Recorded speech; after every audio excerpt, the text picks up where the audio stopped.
Opa, seja muito bem-vindo, muito bem-vinda ao curso Cloud Primeiros Passos.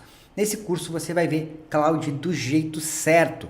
E nessa aula eu vou falar 5 características fundamentais que um provedor precisa ter para realmente ser um provedor de cloud. Você já viu nas aulas anteriores o que é cloud, o que não é cloud, e agora com essas 5 características você vai saber identificar realmente o que é computação em nuvem, o que é cloud. Mas antes da gente começar essa aula, eu quero te convidar para um treinamento que eu vou fazer ao vivo. É um treinamento de uma semana, onde a gente vai poder colocar em prática, mão na massa mesmo, tudo que a gente está vendo nesse curso aqui, Cloud Primeiros Passos. Para você se inscrever nesse treinamento, tem o link aqui na descrição do vídeo. Se inscreve lá para poder botar tudo isso que a gente está aprendendo aqui em prática, beleza? Então bora lá! E nessa aula agora eu vou falar sobre as características essenciais que um provedor precisa ter para realmente ser um provedor de cloud, um provedor de computação em nuvem. E mais uma vez, essas características são características do NIST, tá? Então, de documentações, de normas do NIST. A ISO, a BNT, ela, em vez de falar em 5 características, ela fala em 6 características, mas eu vou usar aqui as normas do NIST. A da BNT, ela simplesmente pega uma característica e divide em duas, que acaba no final sendo a mesma coisa. Então são 5 características aí. Talvez você vai ver na maior parte da documentação e provas que você for fazer de certificação, quando perguntarem sobre essas características, normalmente elas são baseadas nas características do NIST, então é interessante a gente saber essas 5 principais. Beleza? Então vamos lá, vou compartilhar aqui a minha tela. Que características são essas? Bom, dessas 5 características que eu vou falar aqui, algumas delas são características mais comuns, tá? Outras são características que não são tão comuns em provedores. Vamos lá. Autosserviço sob demanda. O que é um autosserviço sob demanda? É você poder escolher utilizar o serviço que você precisa sob demanda. Ah, eu preciso de uma instância. Eu vou lá e subo uma instância. Preciso de um banco de dados. Vou lá, subo um banco de dados. Ah, preciso de storage. Você vai lá e utiliza o storage que está lá disponível para você sob demanda. Em nenhum momento eu preciso ligar para o provedor ou mandar um e-mail ou falar, olha, preciso de um banco de dados. Ó, não, você vai lá e esse serviço já está lá para você consumi-lo sob demanda. Então você usa quando você quer e quando você não quer, você não usa mais ele, simplesmente você vai lá e para de utilizá-lo. Uma outra característica essencial é amplo acesso à rede. Essa aqui é uma característica mais comum, todo provedor tem, né? Esses seus recursos serem acessíveis através da rede, né? E quando a gente fala da rede, é através da internet, não necessariamente através da internet, mas pode ser em redes privadas, mas ele tem que estar acessível à rede. Isso aqui é uma característica comum. Então essas 5 características não são exclusivas de cloud, mas para um provedor, ser um provedor de cloud, ele precisa ter essas 5.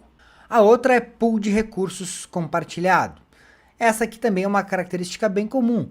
Então, se você pega um provedor que vende VPS, por exemplo, ele tem lá um servidor, onde ele compartilha aquele servidor com várias pessoas, e você tem um pedacinho dele que é um VPS. Então, esse é o pool de recursos compartilhados. Ele tem os discos que ele compartilha. Então, isso aí é mais comum da gente ver. Então, amplo acesso à rede e o pool de recursos compartilhado. Hoje, qualquer provedor aí que venda VPS, que venda host compartilhado, ele tem essas características. Agora, o serviço sob demanda, ele já é um pouquinho mais difícil de ter, então não são todos os provedores que têm. O quarto é elasticidade rápida. E é aqui que a gente começa a separar os homens dos meninos. O que é elasticidade rápida? É você conseguir crescer a sua infraestrutura, e aí de forma horizontal, como eu falei antes, rapidamente. Então ela tem elasticidade. Eu consigo criar um ambiente elástico dentro da nuvem. E isso aí, em provedores de VPS, é praticamente impossível, porque você precisa entrar em contato com o provedor para solicitar o seu VPS, e isso demora um tempo. E aqui quando a gente fala elasticidade rápida, é questão de segundos, já está ali o ambiente funcionando. Assim como o storage também. Storage na AWS, storage como S3, por exemplo, você tem praticamente um volume infinito para armazenar ali dentro. Então, isso aí é elástico, você utiliza quanto você quer e diminui quanto você quer. Você cresce e diminui e aí de forma horizontal. Então, essa elasticidade rápida é uma das características que ela é bem peculiar, bem específica mesmo de cloud. Eu já vi alguns provedores criando mandingas, scripts, tentando criar isso aqui. Provedores que não são provedores de cloud, para ver se chegam perto dessa elasticidade. Mas isso aqui é o que separa mesmo, e aí a gente vai ter os provedores de cloud somente tem essa elasticidade rápida. E também a nossa quinta característica, que é serviços mensuráveis. Os serviços mensuráveis, o que é o serviço mensurável? É você saber exatamente o que você está utilizando. Eu consigo mensurar qual é o meu tráfego de rede, eu consigo mensurar qual é a minha capacidade de processamento que eu estou usando. Então você consegue mensurar exatamente tudo que você está utilizando, o número de conexões que você tem. Se a gente falando de uma aplicação, você consegue mensurar, inclusive, requests em bancos de dados. Então são serviços mensuráveis. E isso aí vem muito de encontro com uma coisa que também é bem exclusiva da computação em nuvem, que só é possível por causa do serviço mensurável, que é o pagamento pelo uso. Então, na computação em nuvem, você paga só o que você utiliza. E aí, muita gente acha isso estranho. Ah, mas eu não vou saber o preço. Você vai saber o preço se você fizer vezes, por exemplo, qual é o preço de uma instância? Vou pegar um tipo de instância aí, vai custar, sei lá, 2 centavos por hora. 2 centavos por hora, mas quanto vai dar isso aí no final do mês? É só você calcular o número de horas que você tem. Só que aí entra um detalhe muito importante sobre o que eu falei nas aulas anteriores. Modelo de crescimento horizontal. Se eu pago só pelo uso, eu tenho serviço mensurável, eu consigo saber exatamente quanto é que eu preciso e consigo criar aquela infraestrutura exatamente no momento que eu preciso. Consigo criar aquele ambiente, então eu consigo fazer aquela elasticidade. Então com elasticidade, mensurando o meu serviço, tendo elasticidade, eu vou pagar só pelo que eu uso. Então, se eu usei 2, 3 horas de uma instância, eu vou pagar só essas 2, 3 horas. Se eu usei só 5 GB de tráfego, eu vou pagar só 5 GB de tráfego. Então, isso são serviços mensuráveis. Você consegue medir exatamente o que você utiliza.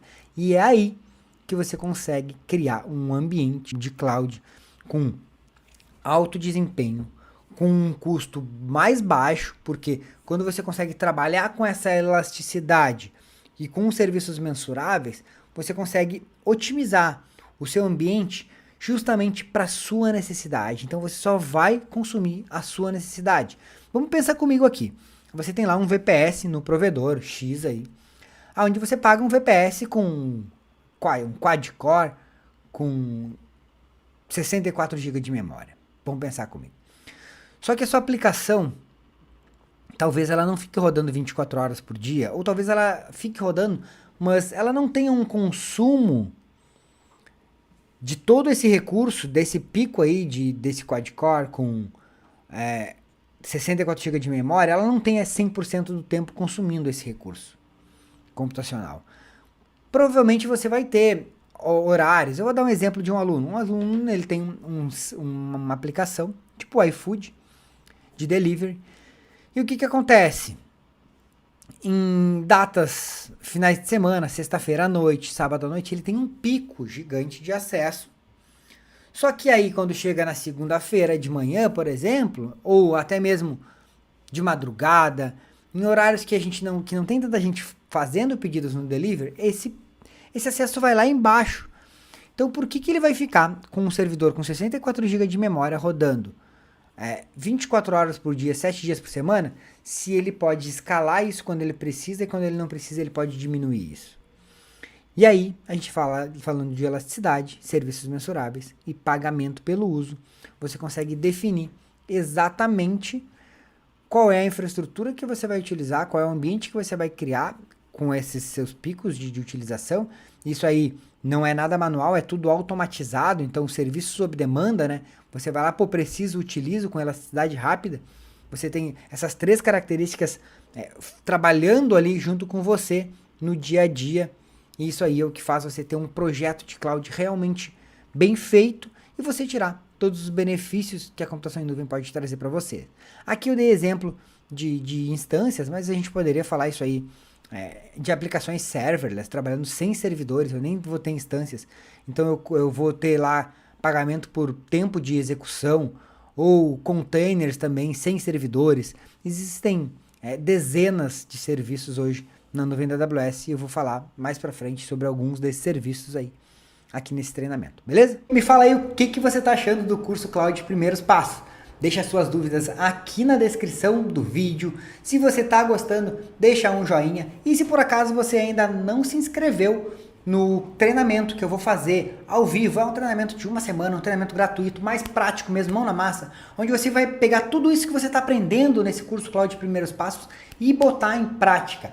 Se você ainda não se inscreveu, aqui na descrição tem um link e deixa os seus comentários aí embaixo e a gente se vê então na próxima aula.